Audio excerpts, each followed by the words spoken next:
ஏ மாறிப்பா காலையில வேலைக்கு வந்து இன்னொரு கிளம்பிட்டா ஏவா நீவா இந்த சோரத்துல வேலை செய்யறதே இல்ல அரைப்பயிற்சிக்காரன் 3 வருஷமா நல்லா தானே வேலை செஞ்சுட்டு இருந்த என்ன உனக்கு ஆமா சிந்தா சாத்தா கிட்ட யார் வேலை செய்யறது 3 வருஷமா ஒரே சம்பளம் கொடுக்குறாங்க ஏத்தவே மாட்டாங்குது ஓஹோ இப்ப உனக்கு சம்பளம் தானே ஏத்த வேணும் நான் உனக்கு சொல்ற செய்வியா என்ன செய்யணும் ஒண்ணும் இல்ல தலை எடுத்துரு வேலை பாருங்கடா உங்களுக்கெல்லாம் வர வர கொஞ்சம் கூட ஒரு பயங்கிறதே இல்லாம போச்சு வெட்டியா பூர்ணாயம் பேசிக்கிட்டே பொழுது கழிச்சுக்கிட்டு இருக்கிறீங்க நீங்க இதுல வேற சம்பளம் பத்துறது இல்லன்னு அப்பப்ப ஆளாளு கூட்டம் போட்டு தகராறு வேற உங்களை இருக்க பேசிக்கிறேன்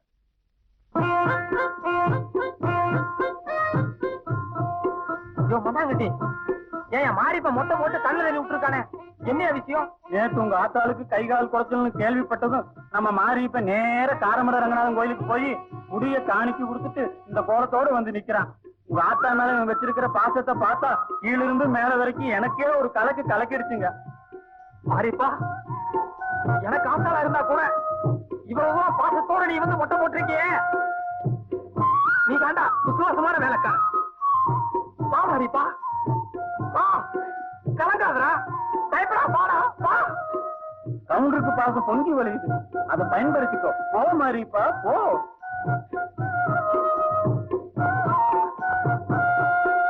மாறிப்பா உனக்கு தினம் எவ்வளவு சம்பளம் 5 ரூபாய்ங்க 5 ரூபாய் தானா மண்ணாங்கட்டி இன்னும் இருந்து நம்ம மாறிப்பனுக்கு 7 ரூபாய் சம்பளம் இல்லைங்க ஆத்தா திட்டுவாங்க யோ என்னைய ஆத்தா ஆத்தா கேட்டா நான் பதில் சொல்லிக்கிறேன்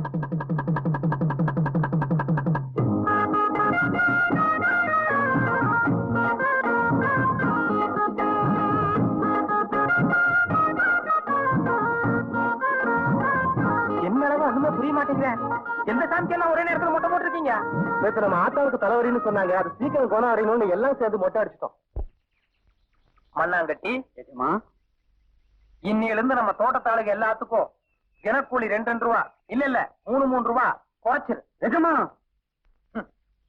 நேற்று சாயங்காலம் நான் முடி வெட்டுறதுக்காக நம்ம பார்பர் ஆறுமுகத்தை வீட்டுக்கு வர சொல்லி இருந்தேன் எங்க வீட்லயே 35 பேருக்கு மொட்டை அடிக்க வேண்டி இருக்குது இன்னொரு நாளைக்கு வர்றேன்னு சொல்லி தகவல் சொல்லி அனுப்பிச்சான் அந்த 35 பேர் இவனுக்குதான் கோயிலுக்கு போகாமையே உள்ளூர்லயே மொட்டை அடிச்சு எங்க ஆத்தா பேரை சொல்லி ஏமாத்தினாங்களே அதுக்காக இவங்க இந்த தண்டனை அனுபவிச்சுதான் ஆகணும் அது மட்டும் இல்ல இந்த திட்டத்தை ஏற்பாடு பண்ணவனே நீதான் உனக்கு 6 மாசத்துக்கு சம்பளமே கிடையாது இந்தாங்க துண்டுட்டு வந்துட்டீங்க அப்ப நான் வரட்டுங்களா ஆட்டுங்க இந்தாங்க ஒரு செருப்புட்டு போறீங்க அவர் செருப்பு இல்லையா நான் ஒரு செருப்பு தனியா கிடக்குது யோ அவர்கிட்ட போய் நான் பொண்ணை பாக்கணும் எப்ப வரலான்னு கேட்டு என்ன போட்டோவை பார்த்தாலே பொண்ணு அவருக்கு ரொம்ப பிடிச்சு பாத்துங்க இருந்தாலும் நேரில் பார்க்க பிரியப்படுறாருங்க எப்ப வீட்டுக்கு வரலான்னு கேட்டு வர சொன்னாருங்க என்னப்பா இது நம்ம ஜாதியில தான் பொண்ணு பாக்குற பழக்கமே கிடையாது நேரம் நிச்சயதார்த்தம் தானே ஒண்ணு செய்ய சொல்லு இன்னைக்கு நம்ம ஊர்ல திருவிழா நடக்குது பொண்ணு அங்கதான் வேடிக்கை பார்த்துட்டு சுத்திட்டு இருக்கோம்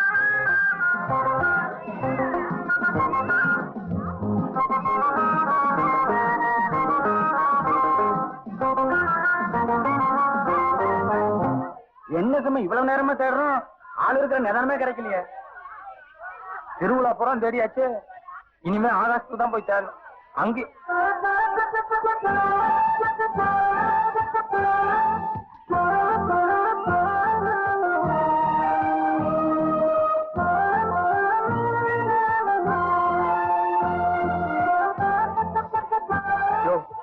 ஆள் எப்படி பிரம்மாண்டம் பாத்துக்கிட்டே இருக்கலாம் போல இருக்கு எனக்கு கொண்டாட்டியா வர போறவ அந்த அபிப்பிராயத்துல பாரு இந்த பூ கீழே வைக்கிற எடுக்கிறியா எடுக்கிறேன் எடுக்கலைன்னா நான் சொல்றதை செய்யணும் என்ன சொல்ல சொல்லு எடுக்கலைன்னா இந்த பாட்டி மாதிரி ஜாக்கெட் போட்டுக்கிட்டு திருவிழாக்குள்ள 1 மணி நேரம் சுத்தி வரணும் சுத்தி வருவியா முண்டோ பாட்டி ஜாக்கெட்டே போடுங்கடி அதாண்டி பந்தயம் பூ எடுக்கிறியா சரிடி பூவை எடுக்க முடியலன்னா நான் சுத்திட்டு வரேன் எடுத்துட்டா நீ சுத்திட்டு வரணும் சரியா சரிடி ஐயா ஜாக்கெட்டை கழட்டிட்டு சுத்துறதா பந்தயம் போட்டுக்கிறாங்களே ஒருவேளை நம்மால் தோத்துட்டா அது யாரு தோத்தா என்னங்க நாம சந்தோஷமா வேடிக்கை பார்க்கலாம்ல ஊர்ல போய் உங்க பேசுறேன் கூட எனக்கு பிடிக்கத்தான் அவனை கூட்டு வந்தது இப்படி புரியா இங்க நின்று இப்படி நின்று அதுக்குள்ள பூ எடுக்கணும் ஒருக்கா போச்சு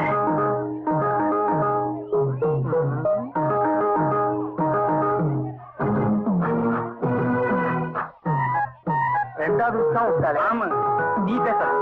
இப்படி 2 டாஸ் முடிஞ்சிருச்சு. இப்ப லாஸ்ட் டாஸ் ஜாக்கிரதை.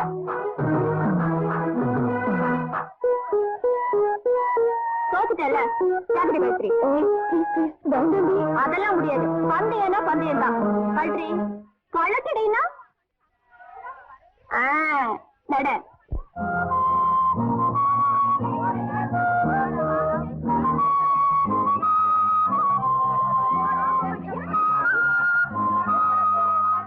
என்னங்க என்னங்க உங்களுக்கு என்ன தலைநோதா? இல்லையா, நான் கட்டிக்க போற பொண்ணு ரதிக்க போடாம ஊர்வலமா போறா. அத்தனை பேரு வேடிக்கை பாக்குறாங்க. அவமானமா இருக்கு. உங்களுக்கு என்ன பைத்தியமா பிடிச்சிருக்கு? அந்த பொண்ணுதான் பூ எடுத்துருச்சா? பூ எடுத்துருச்சா? ரதிக்க போடாம போய் எல்லாரும் வேடிக்கை பாக்குற மாதிரி இருந்துச்சே. அது சரி, உங்களுக்கு ஒரு பயம் கிளி, அது நீங்க என்னென்னமோ கற்பனை பண்ணிக்குவீங்க. அந்த பொண்ணு பூ எடுத்துட்டு போய் 10 நிமிஷம் ஆச்சு. எந்த பக்கம் போச்சு? அதுவும் அந்த ஜவுளி கடை பக்கம். புரி ருக்மணி 5 நிமிஷம் கடையை பாத்துக்கிறியா? நான் போய் அப்பா கூட்டு வந்துடுறேன். அதுக்கப்புறம் நம்ம 3 பேருமா சேர்ந்து சுத்தலாம். சரி, 5 நிமிஷம் தான். அதுக்கப்புறம் நான் கிளம்பி போயிட்டே இருப்பேன். கடை காலேஜ்ல என்ன ரிப்போர்ட் பண்ணாத. சீக்கிரம் வந்துடுறேன். என்னடி நீ பாட்டுக்கு அவளை அனுப்பிச்சிட்ட? நம்ம 2 பேருக்கும் ஒண்ணுமே தெரியாது. கடைக்கு யாராச்சும் வியாபாரத்துக்கு வந்தா என்னடி பண்றது? அது போடி, எல்லா துணியிலுமே விலை எழுதி போட்டிருக்காங்க. வர்றவங்களுக்கு கொஞ்சம் ஐஸ் வச்சு பேசினா அவங்களே தன்னால வாங்கிட்டு போறாங்க. இதுக்கு போய் அங்க பாத்தியா 2 மஞ்சுளா கண்ணு இங்கேயே பாத்துட்டு இருக்காங்க. அநேகமா இங்க வந்தாலும் வருவாங்க. வந்தா ஒரே அமுக்கு அமுக்கிடுவோமா? அமுக்கிடுவோம். என்னங்க அந்த பொண்ணுங்க நம்மளை பார்த்து ஏதோ குசு குசுன்னு பேசிக்கிறாங்க. அது ஒண்ணு இல்ல, ஆள் வாட்ட சாட்டமா லட்சணமா இருக்கிறதுனால ஆறு என்னன்னு சொல்லி விசாரிச்சுட்டு. ஆமா ஆமா, எங்க வேணாலும் என்ன பத்தி அப்படித்தான் பேசிக்கிறாங்க. வாட்ட சாட்ட லட்சணம்னா நீயா? ஓஹோ, நீங்களோ? சரி, ஜவுளி கடைக்கு போய் துணி எடுக்காப்ப அந்த பொண்ணு கிட்ட பேச்சு கொடுக்கலாம். வந்துகிட்டே இருக்கு.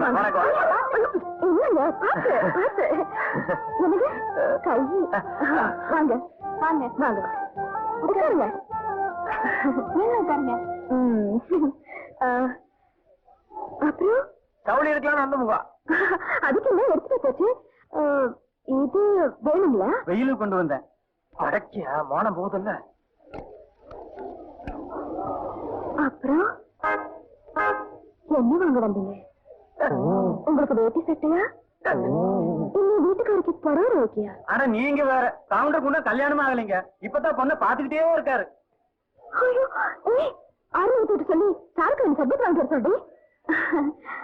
அப்படின்னா கட்டி போற பொண்ணுக்குதான் புடவை வாங்க வந்திருப்பீங்க இல்ல? எடுத்துருவோம், பொண்ணுக்கே எடுத்துருவோம். சரிங்க, உங்களுக்கு எந்த மாதிரி புடவை பிடிக்கும்? Mysore silk, Kashmir silk, China silk, Malaysia, Singapore எல்லா சில்க் இருக்கு. உங்களுக்கு எந்த சில்க் பிடிக்கும்? நமக்கு சிலுக்கெல்லாம் ஒத்து வராதுங்க. நல்லா நெகு நெகு நாள் பட்டா கூட நிக்கிற மாதிரி இந்த கண்டாங்கி சேலை இல்லைன்னா சுங்குடி சேலை தான் ஒரு 5 எடுத்து போடுங்க. அதுலதான் ஒண்ணு தேடி பிடிப்போம். ஏன் நினைச்சேன் காதுல கடுக்கம் போட்டிருக்கும் போது உங்களுக்கு அதான் பிடிக்கும். காதுல இருக்கிற கடுக்குன்னு கழட்டு சொல்லி ரொம்ப காலமா சொன்னேன். ஆத்தா போட்டது மாட்டினீங்க. இப்ப உங்க கூட வந்து எனக்கு மானக்கேடா இருக்குது. இது ரொம்ப நல்லா இருக்கும். எனக்கு ரொம்ப பிடிச்சது. நம்மளுக்கு அந்த புடவை பிடிச்சிருக்குங்களா? எனக்கு ரொம்ப பிடிச்சிருக்கு. அப்போ அதே எடுத்துக்க. அப்படின்னா உங்க படவுக்கு தகுந்த மாதிரி ரேட் எடுக்குவா? கொடுங்க கொடுங்க, அது ரொம்ப முக்கியமாச்சே. நான் பேசுறேன் இல்லையா? இது பாருங்க. இல்லீங்களே, ரவிக்க நேரம் அவ்வளவு திறமா தெரியலையே. என்ன அப்படி சொல்லிட்டீங்க? இந்த படவுக்கு இதான் கரெக்ட் காம்பினேஷன். பாருங்க. ஏயா புடவை ரவிக்க ரெண்டும் எடுப்பா இருக்குல்ல? அடேங்கப்பா, ஒண்ணு தூக்குது போங்க. அப்புறம் ஏதாவது வேணுங்களா? இன்னும் என்னங்க, புடவை எடுத்தாச்சு, ரவிக்கு எடுத்தாச்சு, அவ்வளவுதானே. அப்புறம் மறந்தே போச்சு, இந்த காடா இல்லைன்னா மண்ணு துணி இருந்தா ஒரு 1/2 மீட்டர் கொடுங்க, உள்பாடி தைச்சு சொல்லலாம். என்னது உள்பாடி தைச்சுக்கிறா? இப்ப எல்லாரும் பிராதா போட்டுக்கிறாங்க. அதுவும் கல்யாண வயசு பொண்ணுங்கிறீங்க, கண்டிப்பா பிராதா போட்டுக்குவா. பிராவா? அது நீ அது பிரா? இது தெரியாதவங்க உங்களுக்கு? சுத்த உலகம் புரியாத ஆளுங்க நீங்க. இதுதானுங்க சேட்டா கருமங்கன்றாரு. அதை கீழே வை, அதனால போய் கையில வச்சிருக்க இருக்க. நீ நல்ல குடும்பத்துல இருக்கிற பிள்ளைங்க போற லட்சணமா அது? என்னது குடும்ப பொண்ணு லட்சணமா? இப்ப நான் அதான் போட்டிருக்கேன். என்ன பார்த்தா குடும்ப பொம்பளையா தெரியலையா? உன்ற கிட்ட எனக்கு பிடிக்காது, அது ஒண்ணுதான். நீ ராட்டாந்தூரி ஆடும்போது அத்தனை வயல எங்க பார்த்தாங்க தெரியுமா? லட்சணமா இருந்தா எல்லாரும் பார்க்கதான் செய்வாங்க. என்னத்த லட்சணம்? அதை போடுறதா? அது எனக்கு பிடிக்காது.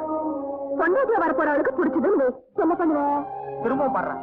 புருஷனுக்கு பிடிக்காதுன்னு சொல்றேன், அப்புறம் பொண்டாட்டி போடுவேன்னு என்ன அர்த்தம்? கேட்டா போட்டுறியா நீ போட்டேன் யா. சுமாரடி போட்டானே என்ன செய்வேன் சரி போடா இதை பாரு என்கிட்ட இந்த ராங்கித்தனமா எல்லாம் பேசாத நான் ஒரு மாதிரியான ஆளு எனக்கு மகா எரிச்சல் வந்துரும் அப்புறம் என்ன பண்ணுவேன் எது பண்ணுவேன் எனக்கே தெரியாது சரி நிறுத்தியா பொம்பளை மாதிரி கடுக்க போட்டுக்க தெரியுது பொம்பளை மனசு புரிஞ்சுக்க தெரியலையே ஆஞ்சு கல்லுகள் எல்லாம் கழட்டி போடுவேன் ஆரிட்ட பேசிக்கிற நீ என்னங்க இது நீ சுமாரியா பொட்டச்சின்னா ஒரு அடக்கு இருக்கணும் இப்ப எப்படின்னா பின்னால போக போக எப்படி இருக்கணும் வேண்டாம் புருஷ மனசை புரிஞ்சு நடந்துக்கிறதா பொம்பளைக்கு லட்சணம் அது விட்டு போட்டு கூடமான பேசிட்டுக்கான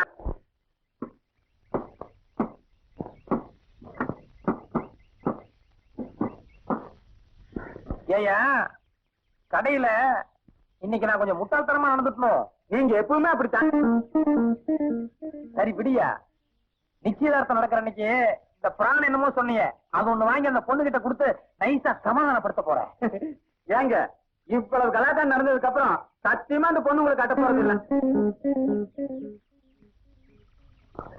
டிக்கெட் இத பாருங்க மேட்டுப்பட்டிக்கு எனக்கு மட்டும் ஒரே ஒரு டிக்கெட் கொடுங்க ஏங்க எனக்கு இந்த ஆள் ஆறுமே எனக்கு தெரியாது அந்த ஆள்கிட்டே காசு வாங்கிக்கோ ஐயோ என்கிட்ட காசு இல்லைங்க இடம் கேட்கல ஐயோ ஐயோ மண்ணாங்கட்டி ராஜ மரியாதைன்னு சொல்லுவாங்களே இப்ப உள்ள போனதும் நமக்கு அது கிடைக்க போகுது இன்னும் சும்மாவா சண்டை போட்டு அந்த பொண்ணோட மான மரியாதையெல்லாம் காப்பாத்தி இருக்கிறோம் நீங்க ஒரு 5 பேர் தடிச்சீங்க நான் ஒரு 10-12 பேர் தடிச்சேன் சரி அது விடுங்க உள்ள விருந்து இருந்தெல்லாம் தடபுடலாம் இருக்கும் போய் ஒரு புடி பிடிக்கலாம் நடங்க ஆறு பத்து பிள்ளைங்களா என் பேத்தி வானத்தை காப்பாத்தி 7 வரைக்கும் கொண்டு வந்து சேர்த்தீங்களே ரொம்ப சந்தோஷம் அப்ப போயிட்டு வாங்க புறப்படுங்க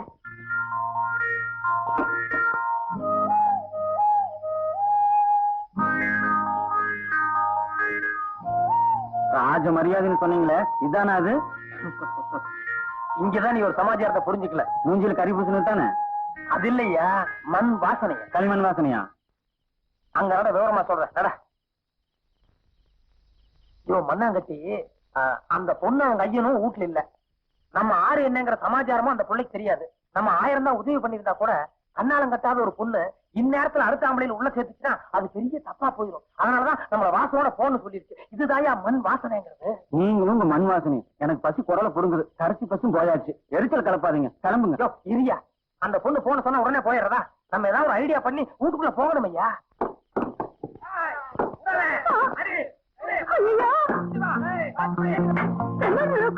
என்ன டேய் வீட்டுல ஆள் இல்லங்கிற தைரியத்துல மறைஞ்சிருந்தா கல்யாணம் அடிக்கிறீங்க நாங்க இருக்கிற ஆம்பளைங்க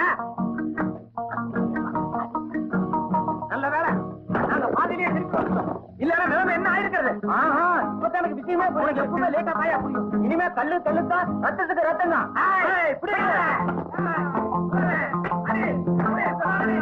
என்னடி யோசனை பண்ணிக்கிட்டே இருக்க என்ன பாட்டி எனக்கு ஒரு சின்ன சந்தேகம் வெளியே இவ்வளவு பெரிய கலாட்டம் நடக்குது ஆனா இவங்க 2 பேர் சத்தம் மட்டும்தான் கேக்குது வேற யார் சத்தமும் கேட்கலையே ஏங்க டேய் பூ பசங்களா சத்தம் போட்டா ஆள் அடையாளம் கண்டுபிடிச்சிருவோன்னு சத்தம் இல்லாம அடிக்கிறீங்க அந்த பையன் சொல்றது சரிதாமா அது இல்ல பாட்டி நம்ம நாய் வாசல்ல தான் கட்டி வச்சிருக்கு இவ்வளவு பெரிய ரகலை நடக்கும்போது அது சும்மாவா இருக்கும் பாத்தியா பாத்தியா நம்ம நாய் இப்பதான் கலைக்குது சோம்பேறி நாய் கொஞ்சம் இரு பாட்டி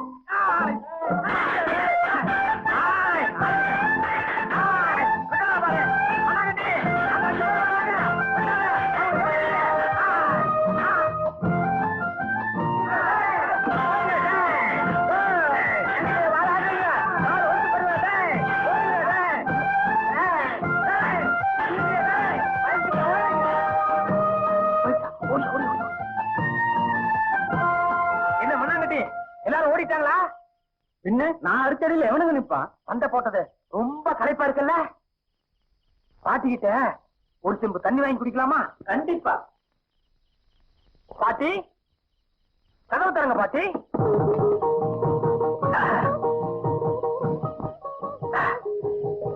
ஏப்பா அவங்கெல்லாம் போயிட்டாங்களா போயிட்டாங்க பாட்டி மறுபடியும் வந்தாலும் வருவாங்க ஐயோ நாங்க என்ன பண்றது அத பத்தி நீங்க கவலைப்படாதீங்க வெடி நாங்க இங்கேயே இருக்கோம் ஏங்க உங்களுக்கு வேற வேலை கிடையாது நாம என்ன இந்த வீட்டுக்கு காவல் காக்கறக்கா வந்திருக்கோம் என்னையா சொல்ற நான் எது பேசினாலும் ஒரு அர்த்தத்தோட தான் பேசுவேன் அதெல்லாம் உங்களுக்கு புரியாது பேசாம கிளம்புங்க என்னையா கடைசி நேரத்துல குழப்பற பாட்டி இப்படிவா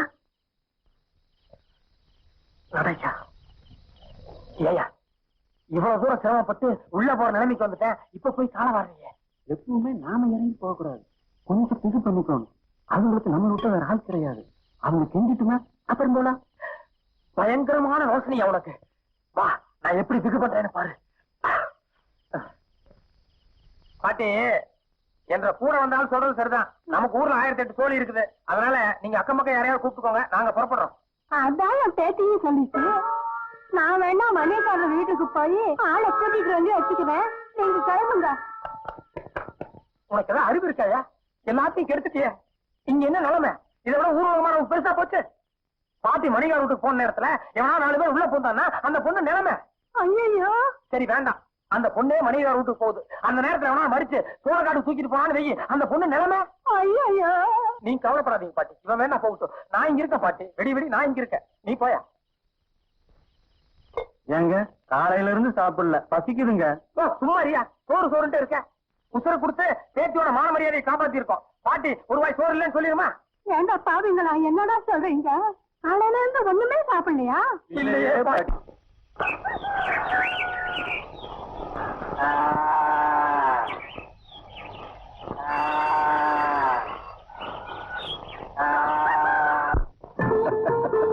ஆனாலும் ரொம்ப விளையாட்டு போங்க. நீங்க இந்த வீட்டுக்குள்ள நுழையிறதுன்னா நாங்கெல்லாம் பயந்துட்டு விழுந்து விழுந்து உபச்சாரம் பண்ணணும். அப்படிப்பட்ட நீங்க கொடக்காலையில பாய போட்டு அம்போன் படுத்திருந்தா பார்த்தப்ப மனசு ரொம்ப சங்கடமா போச்சு போங்க. வெடியால கோழி கூட 4 மணிக்கு அவர் வந்துட்டாருங்க. நாங்க 2 பேரும் சேர்ந்து உங்களை எழுப்புறோம். நீங்க எந்திரிக்கிற மாதிரியே தெரியல. அப்புறம் தான் உங்க பொண்ணு எந்திரிச்சு வந்து தலையானே பெட்ஷீட்டு பேன் எல்லாம் கொடுத்தாங்க. சரி தூங்குறவங்கள தொல்லைப்படுத்த வேண்டாம், நிம்மதியா தூங்கிட்டுன்னு நாங்களே போட்டி விட்டோம். ஏண்டா போலீஸ் ஸ்டேஷன் போனீங்க, அவனை புடிச்சு கொடுத்துட்டியா? புடிச்சு கொடுக்கறதா? அந்த பய மட்டும் கையில கிடைச்சிருந்தானா கைய காலையில வெட்டிருப்ப. திருட்டு ராக்கள் ஓடி போயிட்டா. ஒண்ணுமில்லைங்க, அந்த பையன் 2 கொலையை பண்ணிட்டு ஏற்கனவே 5-6 வருஷம் ஜெயிலுக்கு போனவன். அதனாலதான் பட்டப்பகலே இப்படி ஒரு அக்கிரமம் நடந்து கூட ஊருக்கான அத்தனை பேர் அவன் உயிருக்கு வந்து ஒதுங்கிட்டான். நல்ல வேலை நீங்க துணிஞ்சு சண்டை போட்டீங்க, இல்லைன்னா அந்த பொண்ணோட வாழ்க்கையை நான் சும்மா போயிருக்கேன். நம்ம பொண்ணுங்கிறதுக்காக இல்லைங்க, எந்த ஒரு பொண்ணுக்கு இப்படி ஒரு மான பிரச்சனை வந்தாலும் உசுருக்கு துணிஞ்சு இறங்கித்தானே ஆகணும். இல்லைன்னா ஆம்பளையா பிறந்ததுக்கு என்ன அர்த்தம் வேண்டாம். அப்புறங்க நான் இது புறத்து வரும்போது ஆத்தா கிட்ட கூட சொல்லாம வந்துட்டேன். ஆத்தா காணோம்னு சொல்லி என்னைய கடையா வைக்க போறேன். பரவாயில்ல, நீ எடுத்துக்க. வெய்ய கீழே. அட ஏங்க நீங்க எடுத்துக்க. சம்பந்த வருத்தப்படுவார், நான் மறுபடியும் தெரிவிக்கணுங்க. ஆத்தா காணோம்னு சொல்லி தேடிட்டு இருக்கோம். நான் போயிட்டு மறுக்க வேணா வரேங்க. அப்பா கொஞ்சம் ஒரு இடத்துக்கு சொல்லிட்டு வாங்க. நான் போயிட்டு இருக்கேன். யோ மண்ணாங்கட்டி, அந்த பொண்ணு அவங்க ஐயனை எதுக்காக கூப்பிட்ட தெரியுமா? போற வழியில பஸ்ல சாப்பிடுறதுக்கு பலகாரம் கொடுத்தான். போயாங்கோ நல்லா வாயில் அடக்கிட்டு. அது இல்லையா, கல்யாணத்து வரைக்கும் என்ன அப்பப்ப வந்து போயிட்டு இருக்க சொல்லி அவங்க ஐயங்கிட்ட சொல்லி அனுப்பும். ஆனாலும் உங்களுக்கு ரொம்ப எழுதுங்க. ஒரு பொண்ணு அவங்க ஐயங்கிட்ட தான் சொல்லி அனுப்புமா? நல்ல பொண்ணு மாணி, நீ நேர்ல சொல்ல வேண்டியதானே? நீங்க சொல்லுங்கப்பா. சரி ஒண்ணு இல்லைங்க, என் பொண்ணோட சிநேகிதிங்கெல்லாம் மாப்பிள்ளையோட போட்டோ பார்க்கணும்னு தெரியப்படுறாங்களாம். அதான் ஊருக்கு போன போட்டோ ஒண்ணு கொடுத்து அனுப்ப சொல்லுது. போட்டோ? நான் இது வரைக்கும் ஒரு தடவை கூட போட்டோவே பிடிச்சது இல்லைங்க. வேணா ஒண்ணு பண்றேனுங்க, ஊருக்கு போனது முதல் வேலையா ஒரு போட்டோ பிடிச்சு யாருக்கிட்டே அது கொடுத்து. இல்ல நானே நேர்ல கொண்டு கொடுக்கறேனுங்க. ஆனாலும் பெரிய மாப்பிள்ளைக்கு உங்ககிட்ட ரொம்ப விளையாட்டு போ. பெரிய மாப்பிள்ளை, என் பொண்ணு கேட்டது உங்க தம்பி போட்டோ.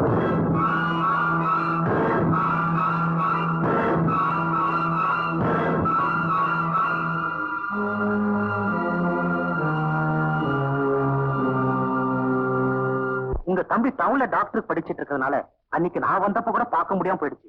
சீக்கிரமா போட்டோ கொடுத்து அனுப்பிச்சா சௌரியமா இருக்கும். ஏன்னா டாக்டர் மாப்பிள்ளைங்கிறதுனால ஊர்ல எல்லாருமே பார்க்கணும்னு தெரியப்படுறாங்க. எப்போ உங்க ஆத்தாளை பத்தி யாரு என்ன சொன்னாலும் யோசிக்காம மலர்ந்து கை நீட்டி அடிச்சிடுறீங்க. இன்னைக்கு நீங்க என்ன கொலை பண்ணிட்டாலும் பரவாயில்ல, என் மனசுல பட்டதை மறைக்காம சொல்றேன்.